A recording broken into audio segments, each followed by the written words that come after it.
My name's Kevin Adams, and I'm a criminal defense lawyer. And I wanted to talk to you today about exercising your right to remain silent. The biggest mistake that a criminal defendant can make is to give a statement to the police. If you're approached by the police, whether it's a police officer, uniformed officer, a detective, an investigator, or anybody from the government that suspects you of a crime, your answer should always be, I would like to have a lawyer present before I answer any questions. There are many people that are sitting in prison today that would not be in prison if they would have simply requested to have a lawyer present before they answered any questions and then shut up.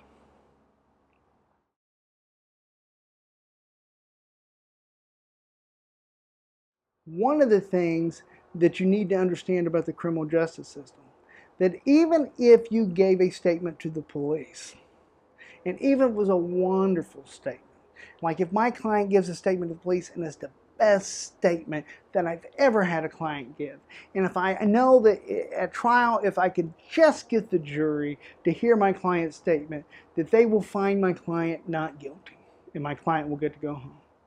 As the lawyer, I cannot get that statement introduced into evidence. I cannot introduce my client's statement into evidence. If I introduce my client's statement, try to introduce my client's statement into evidence, it's hearsay. Okay? If the prosecution wants to introduce my client's statement into evidence, it's an exception to the hearsay rule. It's a statement by a party opponent, and it comes in. So what people need to understand is that giving a statement to the police, even if you gave a wonderful statement to the police, it is inadmissible in a court of law. If you're inadmissible by your attorney at a court of law.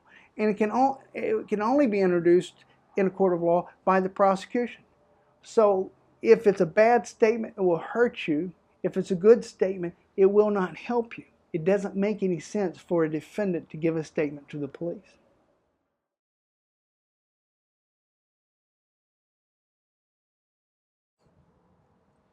Even innocent people should exercise their right to remain silent. Now this will surprise a lot of people, but even a person who's innocent, a person who's not guilty of what the police has accused him of doing, should exercise their right to remain silent and should not give a statement to the police. When you give a statement to the police, okay, you are closing doors. You're making things easier for the prosecution.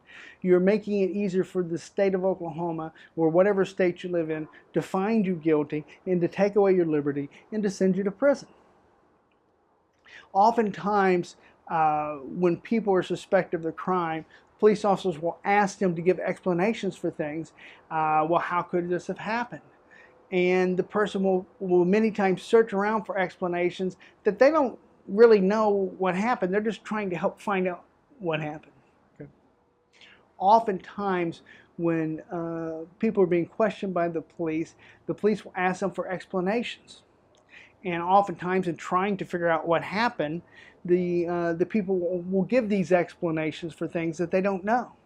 And then when the police come back in and prove that the explanation isn't plausible, it makes it look like the person is making up a story, changing their story, and, because they're guilty.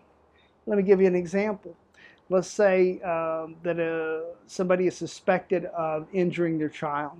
Okay, let's say this child has a skull fracture or a broken bone of some sort. Okay, and the police show up and start to question the person. Well, police officers will say, well, how could this have happened? You know, if you can't tell us how it's happened, we're going to think that you did it. And then you'll get somebody who's truly innocent, who did not hurt their child, would never hurt their child. You get them giving explanations to the police like, well, you know, Billy likes to climb on the furniture, or sometimes he runs in the house.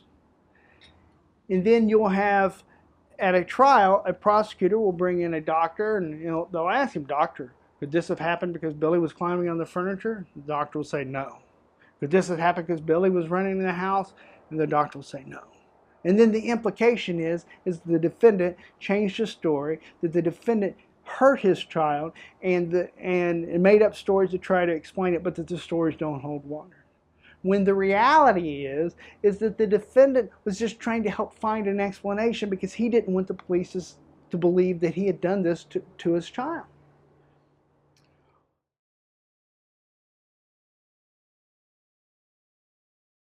One of the reasons that it hurts somebody's case to give a statement to the police, okay, is that it gives a prosecutor ammunition. It gives them something to go by in cross-examining the defendant at trial.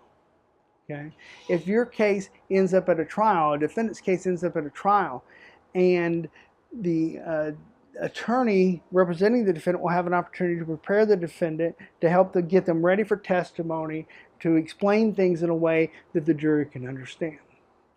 If the defendant hasn't given a statement when the attorney finishes his direct examination, he looks at the judge and he says, "No further questions."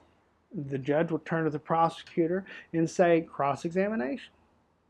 Well, that prosecutor has to stand up on the spot, right there, with no other prior statements from that defendant, and to cross-examine that person, to discredit their testimony, and to show the jury or make the jury believe that this person is not telling the truth. That's not an easy thing to do. Cross-examination is one of the most difficult things for an attorney to do without looking foolish themselves. But it's a lot easier for somebody to do if they've previously got the statement. Okay, if an attorney has a previous statement from a defendant, it's much simpler for them to write an effective cross-examination, and it's much more difficult to stand up on the spot with no prior statements and to discredit a person in an effective manner. And oftentimes, when a defendant testifies at a jury trial, the case comes down to one thing and one thing only: whether or not the jury believes the defendant. If they don't believe the defendant, they're going to convict him. If they do believe the defendant is going to go home.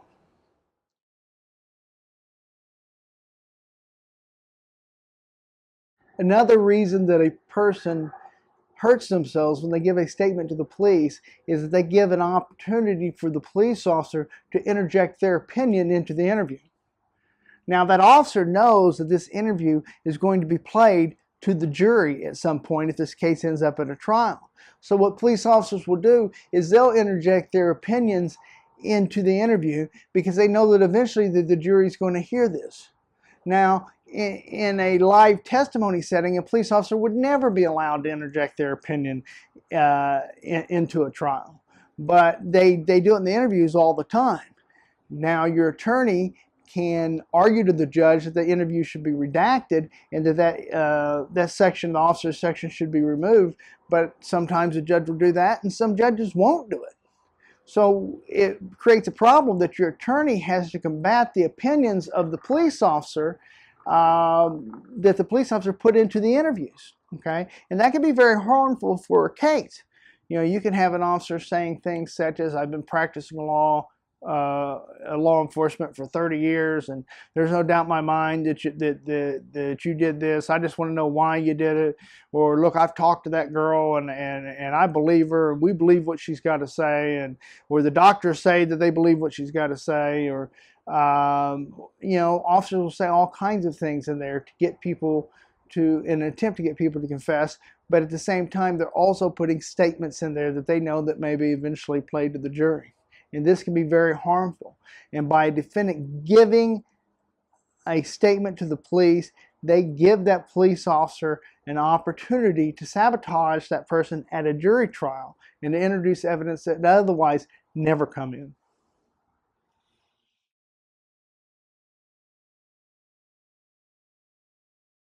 And in closing, I'd like to tell you 3 things. You should never give a statement to the police. You should always ask to have a lawyer present before any questions are asked. And you should never consent to a search.